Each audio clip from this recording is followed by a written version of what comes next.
r/Askreddit. Serious. Depression survivors of Reddit, what would you say to comfort someone who is currently depressed? Tell them depression lies. I still suffer from depression and I need to remind myself of this all the time. I will find myself getting really down on myself and feeling hopeless unless I continually remind myself that my brain is a ref***liar and things aren't that bad and I'm not a worthless human being. For example, I often feel like I'm too old and my life is over and I will never have a successful career, but at the same time I encourage my friends and family who are older than I'm to go back to school if that's what they want. And in my head, things work out swell for them, but my depression makes it seem impossible for me. I liken suffering from depression to having a brain that's a piece of shit out your bag. I call it shit brain. Shit brain hates you. Shit brain is the psychopath that is out to make your life miserable for no reason. But most importantly, shit brain lies about everything.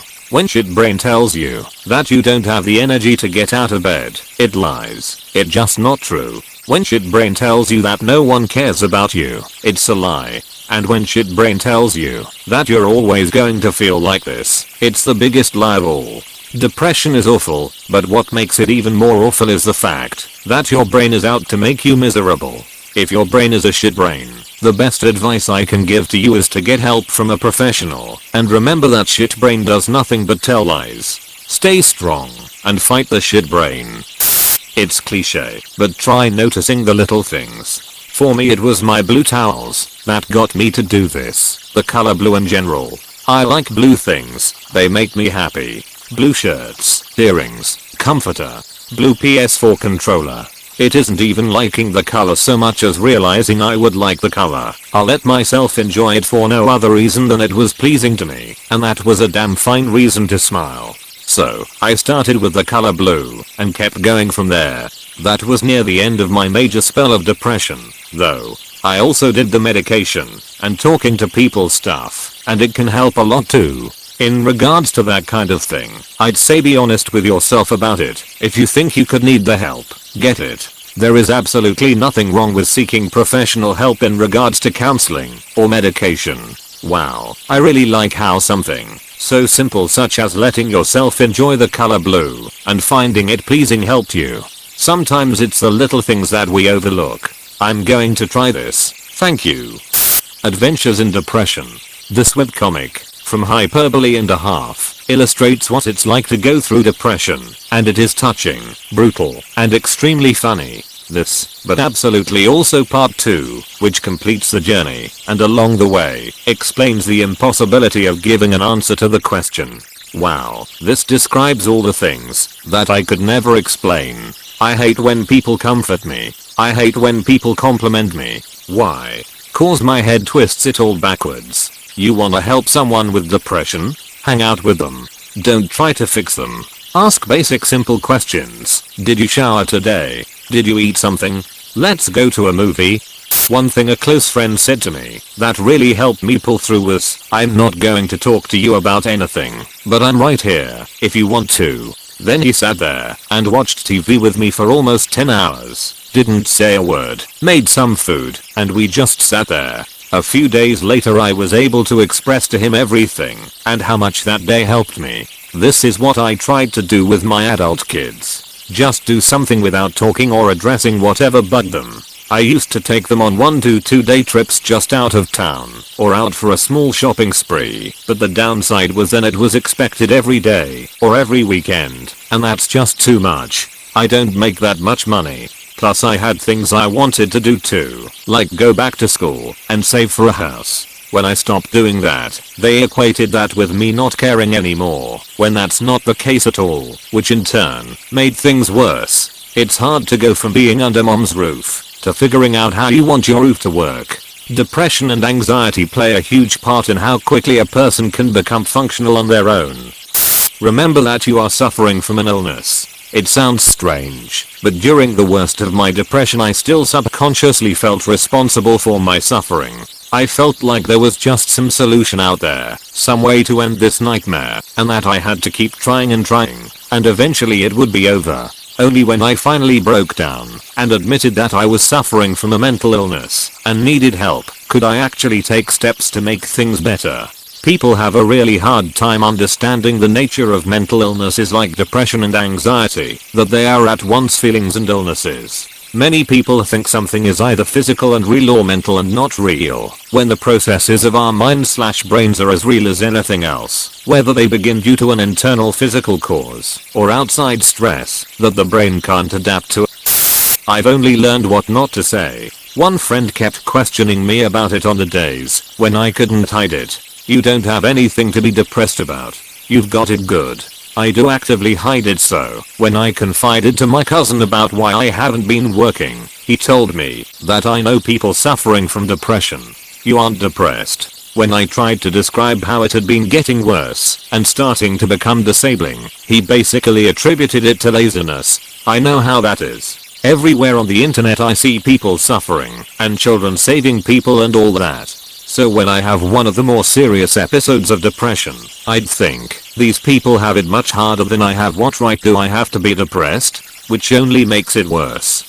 You've got to be your own advocate. Get smart about identifying what triggers the episodes and start to become aware of your inner monologue. I made a huge breakthrough a few months after my therapist telling me to become aware of what my inner monologue was saying to me. A girl I was interested in had come over, but I was too much of a pusswedge to do anything, so she left after a little while with a hug. As soon as the door closed behind her, my inner voice screamed, "What the F asterisk is wrong with you? UF asterisk P asterisk."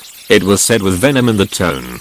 I would never talk to someone else that way, so why was I talking to myself that way? From then on I was resolute to ease back on the self-criticism and make a conscious effort to credit myself when I felt it was due. That, along with a couple of years of therapy, made a large difference in the frequency and intensity of my depressive episodes. Talk to yourself as if you were talking to a friend. I would never call one of my friends a stupid, worthless waste of space, so I'm not sure why I constantly say it to myself. Whenever I was depressed, I really needed someone to just listen instead of talking about what they thought I needed to hear. This is so true. People in support positions would benefit from active listening training and research the DBT definition of validation. There are free resources online for effective active listening. Listen to understand, not to respond, and communicate understanding or ask clarifying questions. Sometimes giving advice can be really invalidating. It disempowers the target, removes their opportunity to problem solve and own their own experience. Instead, ask questions, show interest and listen.